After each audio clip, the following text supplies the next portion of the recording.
इयत्ता 5वी शिष्यवृत्ती परीक्षेच्या फेब्रुवारी 2020 सालची जी प्रश्नपत्रिका आहे आजच्या या व्हिडिओमध्ये मी आपणा सर्वांचं स्वागत करते। ही जी प्रश्नपत्रिका आहे फेब्रुवारी 2020ची, या आधीचे इंग्रजीचे 25 प्रश्न आणि बुद्धिमत्तेचे 25 प्रश्न याचा अभ्यास आम्ही आधीच्या 2 व्हिडिओमध्ये आपण केलेला आहे। आज बुद्धिमत्तेचे 51 पासूनचे 75 पर्यंतचे प्रश्न आपण आजच्या या व्हिडिओमध्ये पाहणार आहोत। 51वा प्रश्न। 51 आणि 52 साठी सूचना आहे, खालील प्रश्न आकृतीस तंतोतंत जुळणारी आकृती पर्यायातून शोधा। आता याच्यामध्ये बघा, याच्यासारखी सेम तंतोतंत जुळणारी आकृती ह्याच्यात शोधायची आहे, पण थोडीशी पोझिशन ह्याची फिरवलेली आहे। पोझिशन काय केलेली आहे? फिरवलेली आहे। आता हा बाण बघा, बाणाच्या माग ही रेषा असं असलेलं कुठं आहे? बाण आहे। हा आता इथं बाण आहे पण त्याच्या मागे त्रिकोण आलाय बघा। इथं बाण आहे पण त्याच्या मागे पण त्रिकोण, इथं बाण आहे त्याच्या मागे पण त्रिकोण आलाय। तर इथं बाण आहे आणि त्याच्या मागे ही रेषा आली, परत हा टिंब आलेला आहे बघा, आणि मग त्रिकोण आलेला आहे। म्हणजे ही फक्त ह्याची पोझिशन आपण क्लॉकवाईज फिरवलेली आहे। आणि पर्याय क्रमांक 4, ही टिंब, ही रेषा आणि त्रिकोण याचा विचार आपण करायचा। त्याच पद्धतीनं 52व्या प्रश्नात सुद्धा याच पद्धतीनं आहे, फक्त ही आकृती फिरवलेली आहे। ही आकृती काय केलेली आहे? आकृतीमध्ये बघा, हा टिंब या बाजूला आलाय, डाव्या बाजूला आलाय, म्हणजे आकृतीचं हा जो भाग आहे हा खाली यायला पाहिजे होता, पण तो वरती गेलाय, म्हणजे हा पर्याय त्याचा नाही। आता इथं ही जे आहे असं अशी आकृती फिरवली आहे क्लॉकवाईज, इथं आलेलं आहे आणि मग ह्याचं हे तोंड जे आहे ते वरती आलेलं आहे। ही आकृती बाकीचा सगळा विचार तुम्ही केला आहे। ही रेषा बघा, हितलं टोक इथं आलेलं आहे, बरोबर आहे, म्हणजे ही आकृती पर्याय क्रमांक 2। पुढचा 53वा प्रश्न आहे, रांगेतील स्थान याच्यावर आधारित आहे। एका रांगेत सविताच्या उजवीकडे 15 मुली आणि डावीकडे 11 मुली उभ्या आहेत। सविता आपण काढूया। सविताच्या उजवीकडे 15 आणि या डावीकडे म्हणजे डाव्या हाताला डावीकडे किती आहेत? 11 मुली उभ्या आहेत। 11 मुली उभ्या आहेत। याच रांगेत मध्यभागी उभी असलेली कविता, कविता कुठं आहे? कविता मध्यभागी आहे। उभ्या असलेल्या कवितेचा क्रमांक कितवा? आता मध्यभागी आहे म्हटल्यानंतर तो दोन्हीकडूनही सारखाच असणार आहे, त्यामुळे उजवीकडे डावीकडे असं काही प्रश्नात त्यांनी विचारलेलं नाही। आता एकूण विद्यार्थी किती आहेत, मुली किती आहेत काढू? 11 आणि 15 आपण ह्या काढायच्या। 11 आणि 15 26 मुली आणि ही सविता एक, म्हणजे एकूण 27 मुली झाल्या। आता 27च्या मध्यभागी बघा, 27तला 1 काढला कवितेचा आणि इकडं 13 आणि इकडं 13 मुली आल्या। मध्यभागी कविता आहे, मध्यभागी कविता आहे, मग 13 आणि 13 26 आणि मधली एक 27 झाली एकूण। आता मध्यभागी कविता आहे तर कविताचा क्रमांक कितवा? 13 आणि हा एक 14वा, कारण आधी 13 मुली आहेत, म्हणजे हिचा क्रमांक कितवा आला? 14वा क्रमांक आलेला आहे, पर्याय क्रमांक 3। पुढं बघा, पुढचा 54 ते 58 साठी सूचना आहेत। पहिल्या पदाचा संबंध दुसऱ्या पदाशी जसा आहे तसा संबंध तिसऱ्या पदाचा चौथ्या पदाशी शोधून प्रश्नचिन्हांच्या जागीचा पर्याय निवडा। ऊस शेतामध्ये पिकतो, ऊस शेतामध्ये असतो। भाजीपाला, आता तसं भाजीपाला पण शेतामध्येच, पण आपण भाजीपाला लावतो त्या ठिकाणाला काय म्हणतो? मळा। आणि मग भाजीपाला पर्याय काय येतोय? मळा। पुढं चिमणी नाम आहे। चिमणी काय आहे? सामान्य नाम आहे। गेला क्रियापद आहे, गेला काय आहे? क्रियापद आहे। 56वा प्रश्न बघा, त्रिकोण त्रिकोणाच्या 3 रेषा आहेत. इथं उभ्या त्यांनी 1 2 3 4 आणि ही 5 आणि ही एक 6 रेषा काढल्या आहेत, म्हणजे डबल रेषा. आता चौकोन म्हणजे 8 रेषा असलेला आपण घ्यायचा, 8 रेषा असलेला. आता बघा, प्रत्येक ठिकाणी 8च रेषा आहेत. प्रत्येक ठिकाणी काय केलेलं आहे, 8च रेषा आहेत. पण इथं काय केले बघा, ही रेषा इथं संपली की उभी जाऊन अशी परत सुरू झालेली आहे. त्याच पद्धतीनं इथंही आपण तशी पोझिशन असलेल्या रेषेंचं बघा इथं येते पर्याय क्रमांक 4 मध्ये. म्हणजे ह्या 3 आणि 3 6 आणि उभ्या 2 8, प्रत्येक ठिकाणी 8च रेषा आहेत. पण ह्याची पोझिशन कशी आहे बघा, इथं एक मध्ये सोडून त्याला जोडले आणि पुन्हा ज्या रेषेला जोडलंय तिथूनच तिरकी रेष काढली. इथं पण तसंच केलं, ज्या रेषेला जोडलंय तिथूनच तिरका रेषाखंड हा काढलेला आहे. त्यामुळं पर्याय क्रमांक 4. आता पुढचा पर्याय आहे बघा, संबंध शोधून पुढं प्रश्नचिन्हाच्या जागी आपल्याला शोधायचा आहे. 5चा 12 केलेला आहे, तर 6चा किती. आता 5चा 12, 5 दुनी 10, 10 आणि 2 12. आता 6 दुनी 12, 12 आणि 2 14. 14 पर्याय काय तसा दिसत नाही. मग बघा, 5 त्रिक 15, 5 गुणिले 3 बरोबर किती येते 15, आणि 15तनं 3 गेले 12 राहिले. आता इथं पण 6 त्रिक 18, 18तनं 3 गेले, 6 त्रिक 18, 18तनं 3 गेले 15. पर्याय क्रमांक 2. म्हणजे 3 गुणलं आणि त्यातनं 3 वजा केलं. पुढं काय केलेलं आहे बघा, अंक मोठे आहेत, संख्या मोठी आहे. आता याच्यामध्ये इथं बघा 4चं 6 आलंय, म्हणजे अधिक 2 केलंय. आपण इथं पण 3चं अधिक 2 करूया, 5 येणार. इथं 3 मध्ये 1 मिळवलंय, 4 झालं. 4 मध्ये 1 मिळवूया, 5 झाले. परत 7 आले, 9चं काय झाले 7, म्हणजे 9तनं 2 वजा केलंय. इथं पण 8तनं 2 वजा करूया, 6 येणार. पुढं 6चं 5 झालं, 6तनं 1 वजा केले, 5 झाले. आता 5चं 1 वजा करूया आपण, 4 येणार. 55 64 असलेला पर्याय क्रमांक 3. म्हणजे काहीच रिलेशन येईन, आपलं संख्यांची बेरीज बघितली येत नाही तसं. आणि मग त्यावेळी आपण विचाराच्या दृष्टीनं एक एक एक अंकाचा काय संबंध आहे बघून त्या दृष्टिकोनातनं करायचा. पुढं बघा, कवायतीसाठी जेवढ्या रांगा आहेत तेवढीच मुले प्रत्येक रांगेत आहेत. प्रत्येक रांगेत 15 मुलं आहेत, तर मैदानावरील कवायतीसाठी असलेल्या सर्व मुलांची संख्या किती. जेवढ्या रांगा आहेत तेवढीच मुलं आहेत, म्हणजे मुलं 15 आहेत, म्हणजे रांगा किती असणार 15. रांगा पण किती असणार 15 असणार. 15 मुलं एका रांगेत आहेत, रांगा सुद्धा 15, तेवढेच रांगा आहेत ना. आणि मग 15 गुणिले 15 225. 15चा वर्ग किती आहे 225. पुढचं दिशावर आधारित उदाहरण आहे, आपण बघूया. जॉन पूर्वेकडे पाठखूण दिशेवर आधारित आहे. पूर्व पश्चिम दक्षिण आपण दिशा काढूया. वरती उत्तर असते,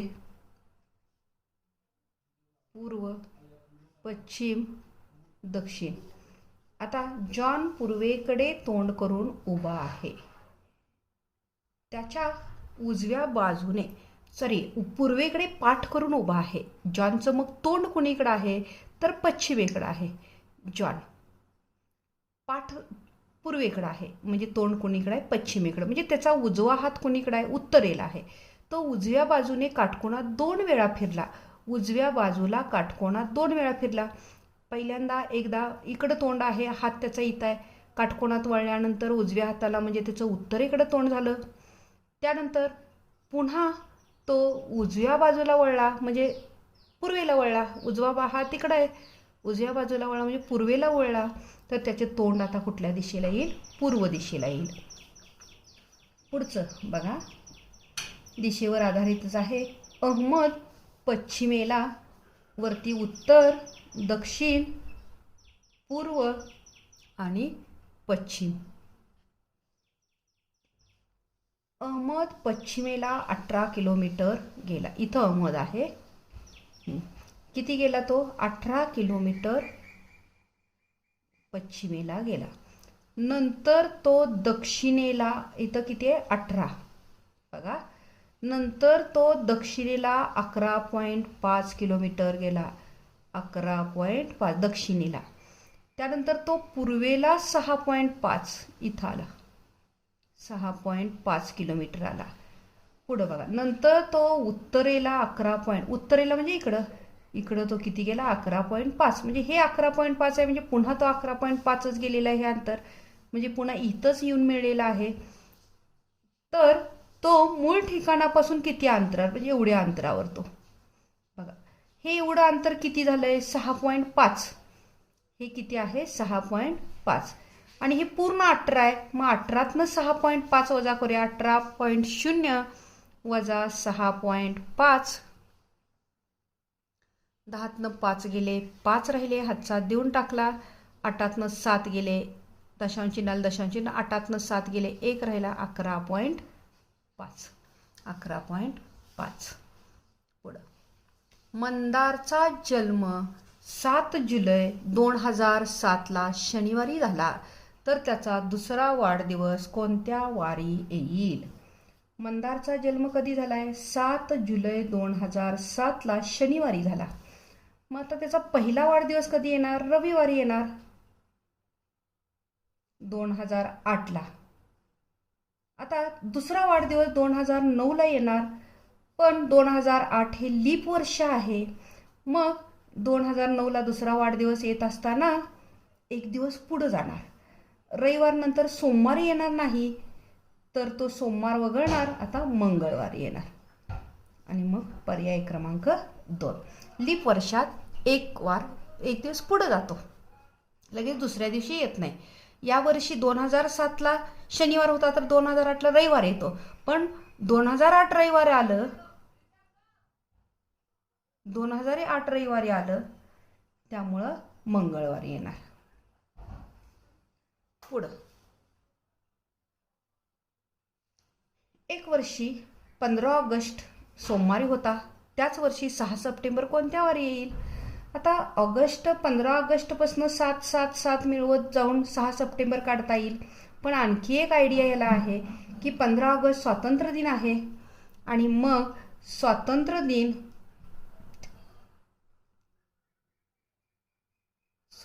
दिन, शिक्षक दिन एकाच दिवशी येतात. मग स्वातंत्र्य दिन 15 ऑगस्ट आणि शिक्षक दिन 5 सप्टेंबर. मग शिक्षक दिन सोमवारीच येणार, आणि मग 6 सप्टेंबरला मंगळवार. 6 सप्टेंबरला काय असणार? मंगळवार असणार.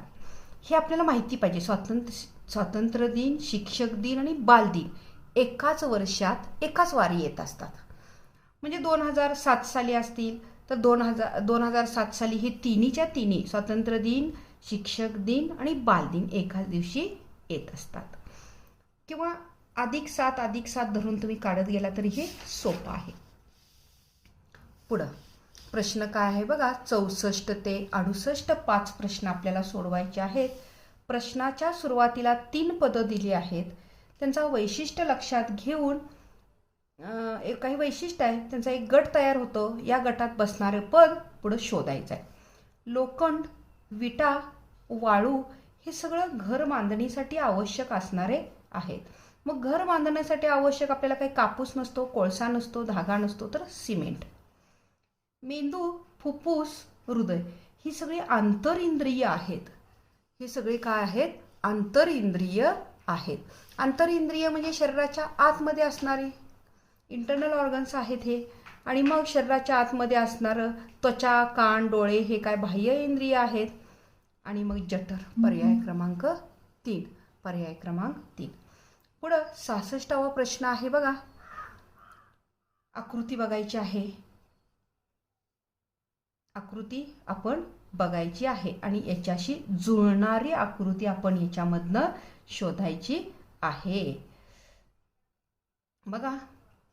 इथं काय आहे, ही रेषा त्याच्यासमोर गोल आहे, रेषा त्याच्यासमोर गोल, दोघांच्या मध्ये चौकोन आहे काटकोन केल्यागत. इथं पण तसंच आहे.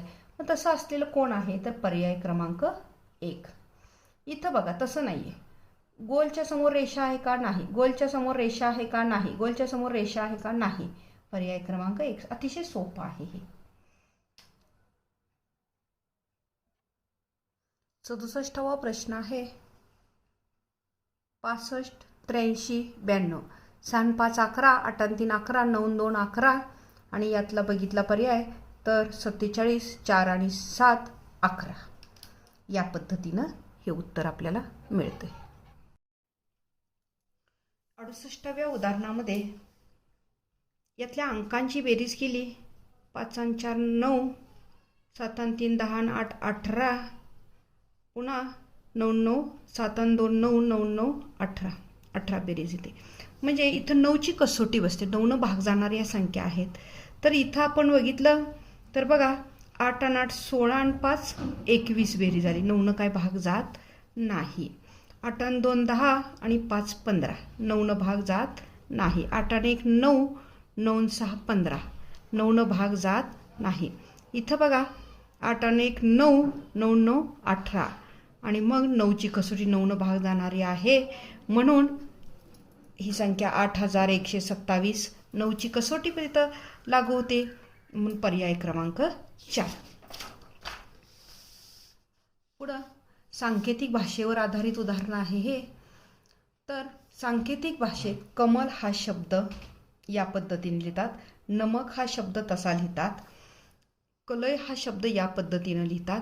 तर यमन हा शब्द कसा लिहाल. सूचना काय दिलेली आहे बघा. अक्षरे व चिन्हाचा क्रम सारखाच असेल असा नाही. आता आपण बघूया, आपल्याला शब्द कुठला, यमन शब्द शोधायचा आहे. यमन. आता अक्षर आपण आणि चिन्ह त्याचं जुळवूया. क क क तिन्हीत पण आहे बघा, क क क आहे. मग तिन्हीत समान असलेलं काय आहे तर इथं चौकोन आहे, इथं चौकोन नाही आहे बघा, म्हणजे हे पण नाही. गोल इथं आहे, याच्यात गोल आहे, याच्यात गोल आहे, म्हणजे क साठी काय आहे ते चिन्ह गोल. आता पुन्हा म ह्या दोन्हीतच आहे. ह्या दोन्हीत बघा इथं पण म आहे, इथं पण म आहे, मग दोन्हीत समान असलेलं काय आहे. गोल तर आता गेलाय, गोल तिन्हीतनं पण आपण गोल घालवून टाकू. म साठी काय येणार आहे, याच्यात पण म आहे आणि याच्यात पण म आहे, समान काय आहे तर म साठी हे चिन्ह येते, गोल आणि गोलात एक टिंब, गोल आणि गोलात एक टिंब. पुढं म्हणजे हे गेलं. आता म गेलेलं आहे ह्यातलं, पण ह्यातलं पण म गेलेलं आहे, क गेलेलं आहे, राहिलं काय न. मग न साठी काय आलं, न साठी चौकोन आणि त्याच्यामध्ये टिंब येते. आता ल साठी काय येतंय तर चौकोन, ल साठी हा चौकोन येतोय. आता याच्यात बघूया आपण, ल साठी काय आलेला आहे चौकोन, ल साठी हा चौकोन आलेला आहे. मग य साठी चौकोन तर गेला, य साठी काय राहिला त्रिकोण. मग बघा त्रिकोण, गोल आणि टिंब, चौकोन आणि टिंब, हे चौकोन आणि त्याच्यामध्ये टिंब असलेलं कुठलं आहे तर पर्याय क्रमांक 3. आता इथं पण काही क्रमानं दिलेलं नाही, मागचं पुढं पुढचं मागं केलेलं आहे, कारण इथं सांगितलंय अक्षर व चिन्हाचा क्रम सारखा असेल असं नाही. पुढं एका सांकेतिक भाषेत कमळ हा शब्द कणम याच पद्धतीनं वरच्या पद्धतीनंच आहे. आपण ह्यात पण शोधूया. क याच्यात आहे बघा, याच्यात आहे, याच्यात आहे, तिन्हीच समान असलेलं काय आहे बघा, तिन्हीच समान असलेलं हे चिन्ह येते, तिन्हीत आहे, हे याच्यात आहे, याच्यात आहे, याच्यात नाही आहे. आता हे ग्रेटर दॅनचं चिन्ह तिन्हीत आहे बघा, ग्रेटर दॅनचं चिन्ह याच्यात, याच्यात पण आहे आणि याच्यात पण आहे. मग क साठी काय आलं, क साठी ग्रेटर दॅनचं आलं, गेलं क गेलं. आता बघा ह्या दोन्हीत काय समान आहे रे बघा, म आणि म दोन्हीकडं म आहे, मग दोन्हीत समान काय दिसतंय लेस देन. म साठी काय येतंय लेस दॅनचं हे चिन्ह हे येते म साठी. आता राहिलं काय ड. ड साठी काय येतं आहे, ड साठी वरती असं तोंड असलेलं चिन्ह आहे. ह्याच्यात काय राहिलं आहे न साठी खाली चिन्ह असलेलं आहे, न साठी खाली असलेलं आहे, हे न गेलं खाली असलेलं. आता ड साठी पण हे गेलेलं आहे. मग आपल्याला शब्द काय म न ड. म साठी काय आहे लेस दॅन, न साठी काय आहे खाली तोंड असलेलं असं आहे, आणि ड साठी काय आहे वरती तोंड असलेलं आहे. बघूया आपण ह्यात कुठं आहे ते. ह्यात क्रम काय सारखाच येईल असं नाही, त्यामुळं लेस दॅन असलेलं हे एकच आहे. हे पर्याय क्रमांक 3. 71 उदाहरण आहे. शाळेची वार्षिक तपासणी जवळ आली आहे. सर्वांनी स्वाध्यायवही पूर्ण करण्याचे आवाहन शिक्षकांनी केलेले आहे. तुमची स्वाध्यायवही पूर्ण असून वर्गातील एका गतिमंद विद्यार्थ्याची स्वाध्यायवही अपूर्ण आहे हे आपणास माहीत आहे. तुम्ही काय कराल? माझ्या शेजारी बसणारी विभास त्याची स्वाध्यायवही लिहायला द्यायला सांगेन. मी त्याची स्वाध्यायवही पूर्ण करण्यास मदत करीन. माझी स्वाध्यायवही कुणालाही देणार नाही. तो विद्यार्थी वही हरवतो असे शिक्षकांना सांगेन. तर यातला योग्य पर्याय तुम्हाला हे सर्वांना ओळखता येतो. मी त्याची स्वाध्यायवही पूर्ण करण्यास मदत करेन. तर याच्यानंतर पुढील वेन आकृतीचा प्रश्न आहे. पुढील आकृती काळजीपूर्वक पहा व प्रश्नाचे उत्तर पर्यायातून निवडा.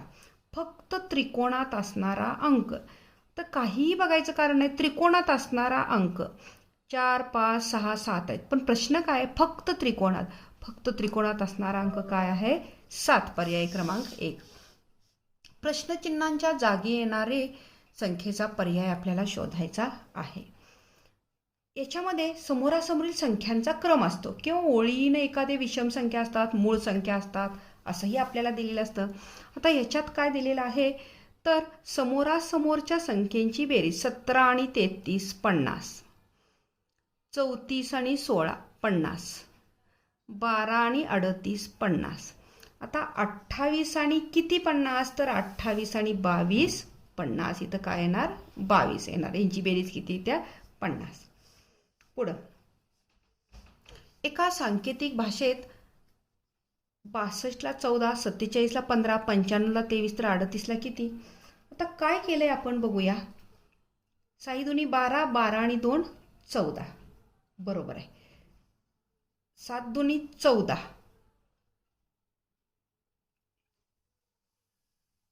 बघा इथं काय केलंय अंकांची बेरीज केलेली आहे. 6 दुनी 12, 6 दुनी 12, 12 आणि 2 14. आता 6 म्हणजे 6ला 2 न गुणले. आता आपण आणि त्याच्यामध्ये हे 2 मिळवलेत.